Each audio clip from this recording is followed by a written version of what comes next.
ایسا ہوتا ہے کہ جب انسان سے کچھ غلطی ہو جاتی ہے تو وہ اس پر پوری زندگی افسوس کرتا رہتا ہے، لیکن اس سے کچھ حاصل نہیں ہوتا۔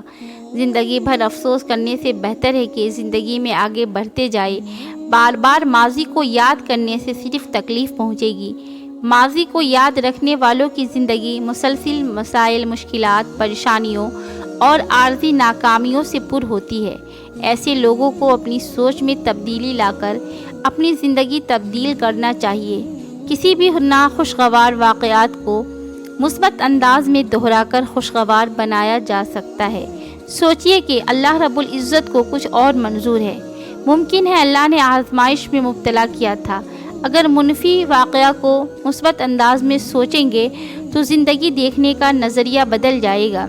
جب آپ کو کوئی مشکل پیش آئے تو اس سے مایوس ہونے کی بجائے اپنے آپ کو حوصلہ دیں اور اپنی قوت ارادی کو استعمال میں لا کر اپنے جذبات اور ذہن کو قابو میں رکھیں۔ اپنے آپ کو قابو میں رکھیں اور ذہنی طور پر اس مسئلے سے نپٹنے کی کوشش کریں۔